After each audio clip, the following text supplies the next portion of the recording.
So the vision for it going forward that we're most excited about is that it will bring an entirely different use to the shopping center.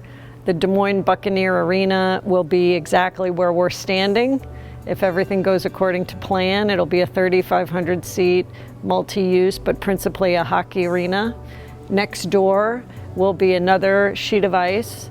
Other than taking off the roof and taking out the floor underneath where we're standing, we'll be able to reuse this physical building, which, you know, is always more environmentally sensitive, environmentally sound, and certainly very cost effective. We were very intrigued when Mason City reused their existing JCPenney store.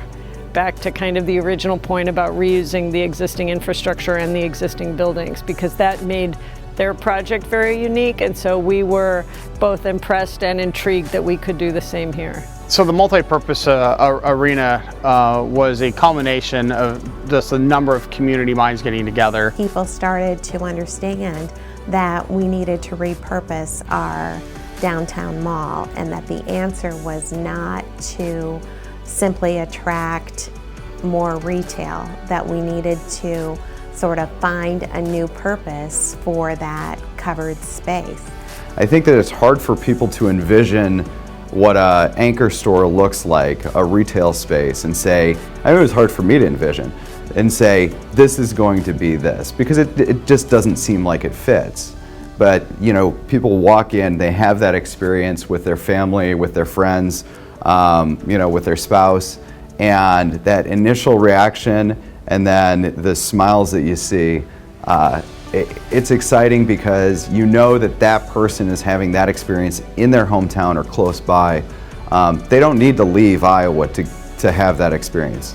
I think it's a great repurpose of an existing community asset, and even though, you know, malls aren't owned by the public, they're used by the public, and if they fall into demise, that's a problem for the public. So I think we all view our downtown Southbridge Center as a community asset. Foot traffic definitely was down, you know, during the holidays and throughout the year, just because we didn't quite have the, you know, the stores to generate a lot of foot traffic. But you know, with the arena, it's like an anchor store, really probably better than an anchor store because of the different diversity of people that it brings to the arena and to the mall.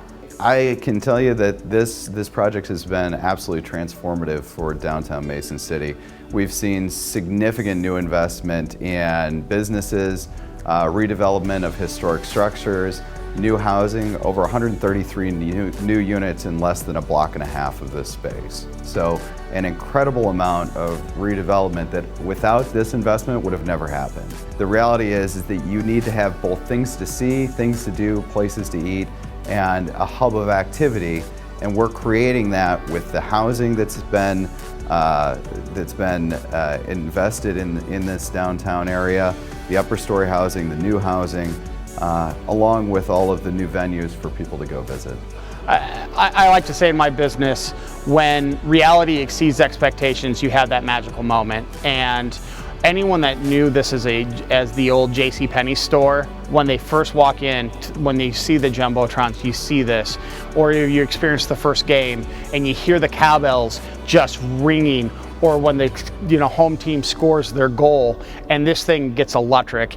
It exceeds all those expectations that anyone has, and that makes the magical moment at that time for that family to say, wow, this is all worth it, and hey, isn't this a great thing to be part of? When the derecho hit us on August 10th, that the damage that Buccaneer Arena sustained, and when you start looking at the repair work that needed to be done to get it back to a playable type of a building, that just wasn't going to make sense to try to invest that kind of money into the original place. And so, we're very cognizant of our fan base, and we're very cognizant of what we're trying to bring into a new area like Merle Mall here at Yonkers, and to try to recreate that environment. And so we just like the idea that we are again pushing the envelope and becoming that much more relevant, that much more important, that much more of a destination to serve the needs of the people in the community.